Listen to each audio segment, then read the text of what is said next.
Fala galerinha do xadrez, tudo beleza? Fala galerinha do xadrez, tudo beleza? Tudo beleza! Pessoal, trouxe uma partida incrível aqui do Meltwater Chess, jogada entre Danil Dubov, o gênio russo, o garoto, contra o Teimur Radjabov, outro jogador sensacional, eu gosto muito do Radjabov. Então a gente tem dois jogadores incríveis aqui no tabuleiro. Vamos dar uma olhada que essa partida, ela mostra uma situação muito incomum e muito interessante. Vamos lá, o Dubov aqui abre com o peão da dama D4, cavalo F6 pelo Radjabov, C4, E6, temos cavalo em F3, D5, a gente caiu num gambito da dama recusado, G3 aqui pelo Dubov, bispo E7, bispo G2 desenvolvendo o bispo em fianqueto, roque, o Radjabov coloca o rei em segurança, o Danil Dubov faz a mesma coisa, roque, e aqui D por C4, o Radjabov captura aí o peão de C4. O Dubov segue com dama C2, e agora A6, então preparando aqui uma expansão com B5, bispo B7, dama por C4, recuperando aí o peão do Dubov, B5 com o tempo sobre a dama vem para C2, bispo B7, desenvolvendo o bispo, e agora bispo G5. Temos cavalo BD7, e aqui então o Radjabov completou o seu desenvolvimento aí das peças menores, já deu roque. O Dubov, mesmo tendo o primeiro lance, acabou perdendo alguns tempos com a dama, ainda não desenvolveu o cavalo. A partida segue com bispo por F6, cavalo por F6 e cavalo de bem D2, agora sim completando o desenvolvimento das peças menores. O cavalo está protegendo o peão, o cavalo está protegido pelo outro cavalo, está tudo certo. A partida seguiu com torre C8 e aqui então cavalo B3 pelo Dubov. Brigando aqui pela casa de C5, são três peças defendendo, são apenas duas peças aqui apoiando. A gente pode levar a crer que C5 agora não pode ser jogado. Mas o Teimur Radjabov é teimoso e ele joga agora o lance C5 de qualquer maneira. O Danil Dubov faz o lance cavalo por C5. E esse lance, ele talvez, né, com a ajuda de computadores aqui, D por C5 fosse um pouco mais preciso, capturando com o peão. E a gente vai ver por quê, né? Aqui a gente está no lance 14 e a gente vai ver uma coisa incrível nessa partida. Aqui, se tivesse capturado de peão, depois de cavalo E4 seria um bom lance, pressionando lá em C5, poderia seguir torre FD1 atacando a dama, dama C7 reforçando o ataque em C5 e agora não dá mais, né? Aqui artilharia pesada, 4 peças aqui para cima do peão, tem apenas 2 defesas, poderia seguir com C6 pelo menos trocando algumas peças, dama por C6, bispo por C6, cavalo E5 e bispo D5, a gente teria uma posição aí bastante equilibrada, igualzinha aqui, com chances para os dois lados, bem simétrica, né? 2 peões na ala da dama, 4 peões para cada um aqui na ala do rei, par de bispos e cavalo contra par de cavalos e bispo. Essa talvez seja a diferença principal. A coluna C também aqui é um alvo de disputa, né? A gente teria uma partida interessante com chances para os dois lados. Mas aqui o Danil Dubov prefere capturar de cavalo e esse lance traz um problema. E o Radjabov vai mostrar qual é. Bispo por F3 primeiro, e depois de bispo por F3, então o Radjabov eliminou o defensor do peão de D4. E agora dama por D4, recuperando o peão aqui o Radjabov. E agora esse cavalo está atacado, aqui está na mira de todo mundo, está atacado 3 vezes. E além de tudo esse cavalo está cravado. Então aqui realmente não tem muito o que fazer, né? Não dá para jogar, por exemplo, o lance B4, não foi jogado. Até mesmo dama por B4 já liquida a partida na hora, né? Então aqui a partida seguiu com cavalo B3 aqui pelo Danil Dubov, salvando o cavalo vai atacar a dama. No entanto aqui o Radjabov vai para um lance bastante interessante aqui, levando um peão. Dama por F2, cheque, né? A primeira vez que eu olhei isso tomei um susto, depois não, tudo bem, né? A dama tá atacada e ele entrega a dama porque a dama aqui do Dubov tá caindo, né? Mas é um lance que assusta às vezes à primeira vista, né? Dama por F2, cheque, aqui rei por F2 e agora a torre por C2. Então nessa combinação o Radjabov ganhou um peão, 6 peões contra 5. Vamos ver aqui, já estamos entrando quase no final. O peão de B2 está atacado, torre de A em B1. E5, olha só que legal, pessoal. Vamos olhar essa posição e analisar esse lance E5. Olha o que está acontecendo aqui. O Teimur Radjabov tem uma maioria de 4 contra 3 aqui na ala do rei. Mas o ponto nem é esse, avançar com a maioria, nada disso. É tentar aqui limitar as peças do adversário. Olha que interessante aqui, E5 ameaçando E4 mesmo e tentar bloquear o bispo. E depois de E5, a gente pode pensar, beleza, tá vindo E4, né? Vou tirar o bispo daqui, vou logo atacar esses peões então. Não dá pra jogar, não foi assim que seguiu na partida. A partida seguiu com torre FC1. Se tivesse jogado o bispo B7 aqui, atacando os peões, aqui simplesmente torre B8, falando vai lá, né, atacando o bispo, e o bispo teria que então voltar aqui para G2. Não adiantaria capturar em A6 por conta de torre B6 e o bispo não tem mais volta, né? Ele não tem nenhuma casa disponível aqui e também não, aqui teria que pelo menos falar, beleza, vou perder peça, vou levar um peão, mas seria uma posição vencedora para as negras. Então aqui E5 exclama pelo Teimur Radjabov. Olha quanta coisa está envolvida nesse lance. A partida seguiu com torre FC1, brigando aí pela coluna C. Agora temos torre por C1 e aqui E4, agora sim atacando aí o bispo. Bispo G2, cavalo G4, então olha que legal, o Radjabov conseguiu jogar o bispo lá para baixo, né? Conseguiu fechar o bispo e agora tá tirando o rei também, tá fazendo o rei recuar. Olha que legal esse lance, o rei não tem a casa de E3, não tem a casa de F3, o rei vai ter que recuar. A partida seguiu com o rei G1 protegendo o peão de H2 e agora bispo G5 atacando a torre. O peão de E4 está atacado, no entanto agora o Radjabov não dá tempo para o Dubov capturar o peão de E4. A partida seguiu com torre C6. Você fala, puxa, o Dubov vai recuperar peão aí, tá atacando em A6, tá atacando em E4. A partida seguiu com bispo E3, cheque, aqui rei F1 e agora tá caindo o peão aqui de H2, né? Rafael, não seria melhor então jogar rei H1? Rei H1 poderia seguir cavalo F2 cheque, depois de rei G1 F5 aqui. E as pretas têm um forte jogo, se fica com esse cheque descoberto do cavalo aí na manga, né? Seria uma boa continuação para as negras. Então a partida seguiu aqui com rei F1, cavalo por H2 cheque, rei E1 e agora F5. O Teimur Radjabov prioriza o peão central, né? Ele traz uma defesa agora para o peão e deixa o peão de A6. A partida seguiu com o bispo H3. Por que, Rafael? Esse peão aqui ele é blindado? O que está acontecendo? Ele é mais ou menos blindado mesmo. Aqui, se agora o Daniil Dubov tivesse jogado torre por A6, estaria vindo uma rede de checkmate aqui com cavalo G4, cavalo F2, torre D8 e torre D1. Sequência de checkmate praticamente quase imparável aqui, né? Bispo H3 tentando atacar o cavalo, poderia seguir cavalo F2 atacando o bispo e bispo G2, torre D8 e aqui checkmate. Ah, mas então o bispo H3 foi ruim, vou jogar a torre D6 então para fechar aqui a coluna D. Tudo bem, mas as pretas ainda assim ficariam bem depois de bispo F2 cheque, rei F1, bispo por G3, torre D7 que seja, cavalo E3 cheque, rei G1, torre C8 com uma posição também vencedora, aqui uma posição muito forte para o Radjabov, né? Então por isso que aqui depois de F5, o Dubov não tem tempo de capturar aqui esse peão, senão ele vai acontecer o que aconteceu aí na análise, o que eu mostrei na análise. Então o cavalo G4 foi jogado aqui pelo Radjabov agora. A partida seguiu com o rei F1 e agora a torre D8. Temos bispo por G4, F por G4 e aqui torre E6. Poxa, Rafael, esse peão aqui não é possível, ninguém quer capturar eu, o Daniil Dubov tá de brincadeira. Por que agora não jogou torre aqui por A6, né? Aqui estaria vindo torre D1 cheque com uma posição também bastante incômoda, rei G2, torre G1 cheque, rei H2, torre E1, atacando aqui os peões, vai capturar com cheque. Depois de, por exemplo, torre E6, torre por E2 cheque, rei H1 e bispo F2, a gente teria uma posição também bastante forte aqui e talvez vencedora para o Radjabov. A torre está defendendo o peão central, o peão de H está atacado. Por isso que aqui a partida seguiu então com torre E6 pelo Dubov, atacando o peão de E4. E agora temos torre F8, cheque, rei G2, torre F2, cheque, rei H1, torre por E2, torre por E4, né? Aqui o Dubov pelo menos captura um peão. Temos torre E1, cheque. Aqui o rei tem que ir para uma casa clara, né? Se o rei for para uma casa escura, tá vindo o cheque descoberto aqui caindo a torre. Então rei G2 foi jogado e agora H5, protegendo o peão de G4. Temos o cavalo em A5, aqui o Dubov finalmente vai conseguir movimentar esse cavalo. No entanto, agora a torre E2 cheque, rei H1 e aqui rei F7 levando o rei para o jogo. Cavalo B7, rei F6, cavalo D6, torre 1 cheque. Mais uma vez o rei precisa ir para uma... Se bem que aqui a torre já está protegida pelo cavalo, né? Mas a partida seguiu rei G2 e agora a torre G1 cheque. Rei H2 forçado, torre 1 ameaçando trocar um monte de peça aqui, né?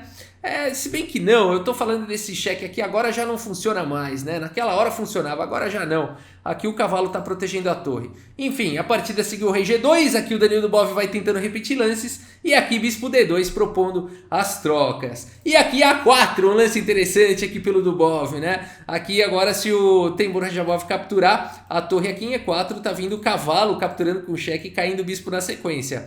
Então legal, o Dubov vai tentando suas chances. O Radjabov segue aqui com torre B2 atacando o peão, torre B1 atacando o peão de B2, A por B5, A por B5, torre 2 atacando o bispo C1, pressão total em B2, B5 tá caindo, cavalo E4 cheque, rei F5, cavalo D6 cheque, rei F6, cavalo E4 cheque, praticamente propondo empate, rei G6, o Radjabov não quer empatar, aqui temos cavalo C3 atacando a torre, atacando o peão, torre por B2, bispo por B2 e cavalo por B5. E a gente tem esse final, então. O Radjabov tem 2 peões a mais, no entanto são peões dobrados. Será que dá para vencer esse final? Vamos ver como a partida segue. Bispo E5, aqui sempre o bispo separado de 2 casas do cavalo, meio que controlando aqui os saltos do cavalo. Cavalo A3 tentando fugir dessa rede, jogar para outras casas. E agora rei F5 melhorando a posição do rei.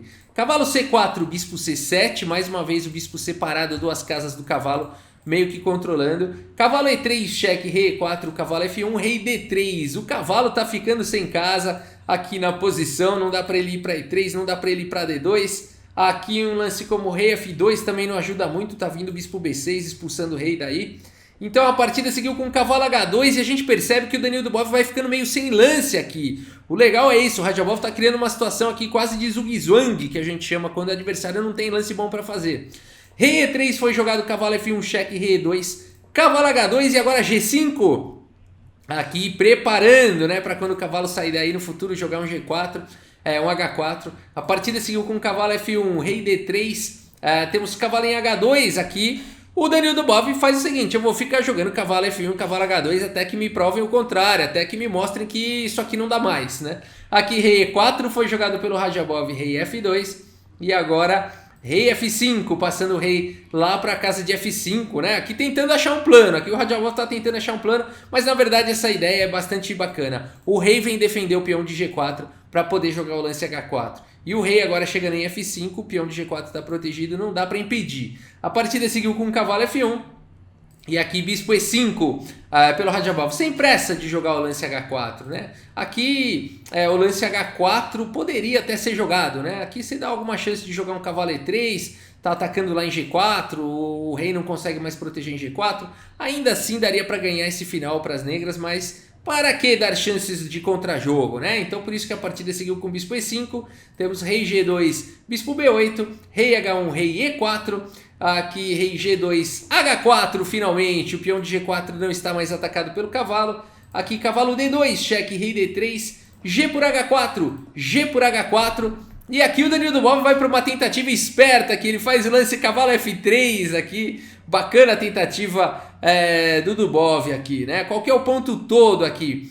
Olha, até os computadores dão aqui que G por F3 estaria ganho. Vamos ver, se tivesse jogado G por F3, não foi o lance jogado, aqui viria rei por F3, depois de H3, por exemplo, rei F2, aqui os computadores dão que H2 é um lance ganho.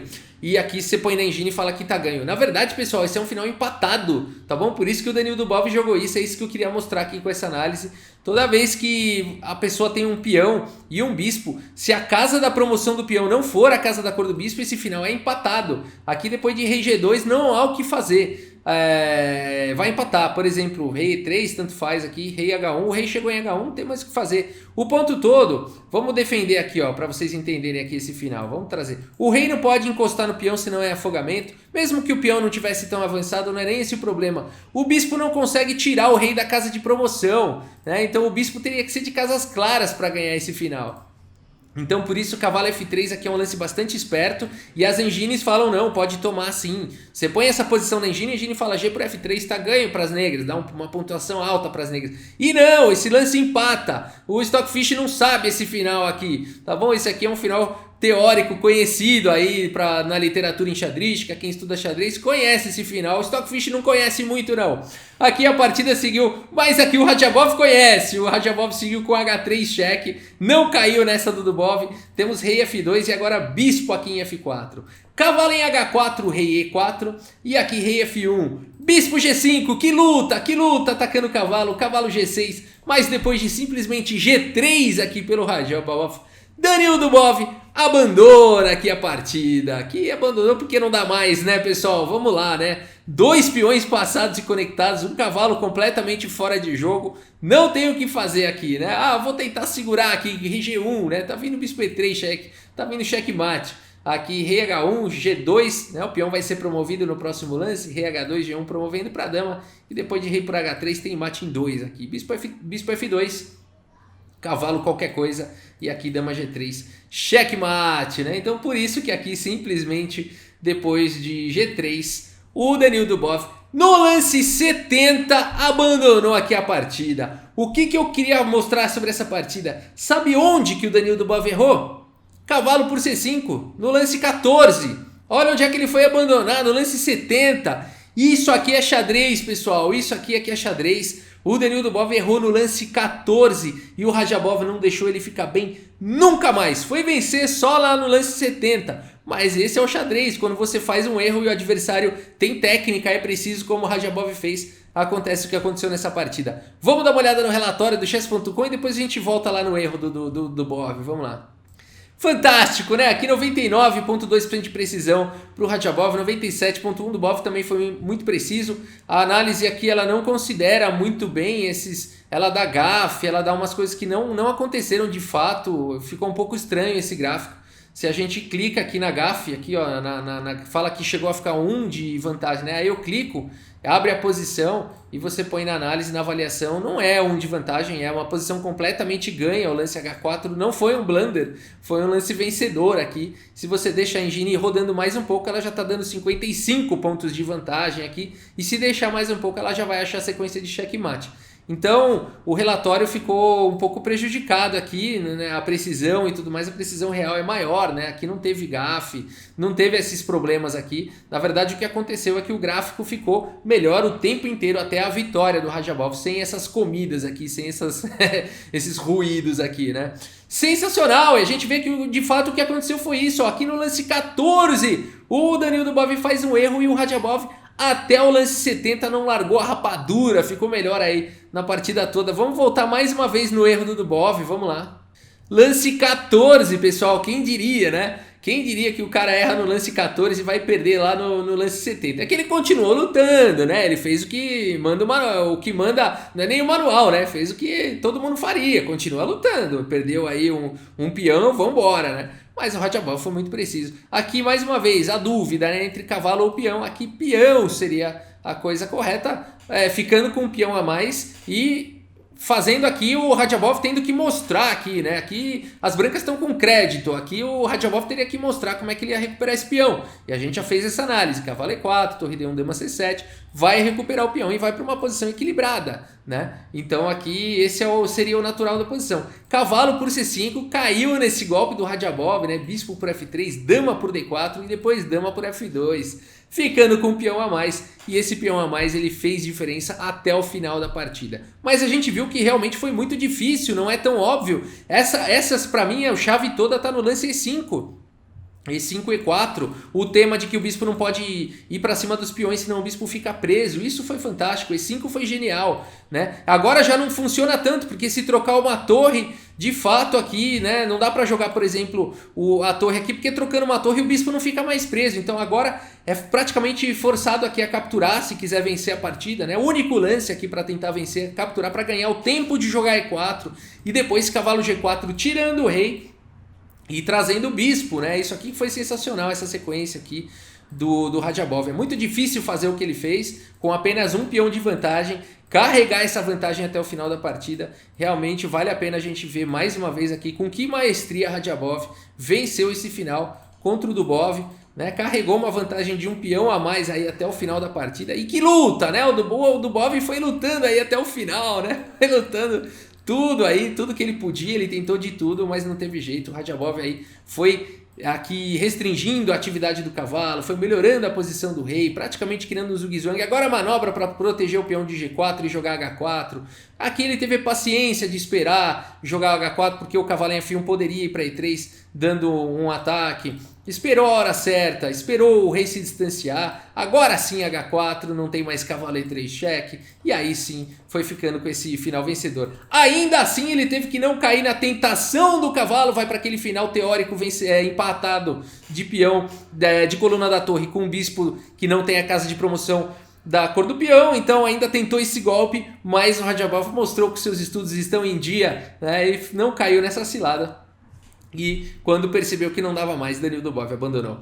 Beleza, pessoal, é isso. Se você gostou do vídeo, deixa sua curtida, deixa seu like. Se você gosta de vídeos de xadrez, inscreva-se no canal. E é isso, muito obrigado pela sua audiência. Um grande abraço para todos vocês e até a próxima. Valeu!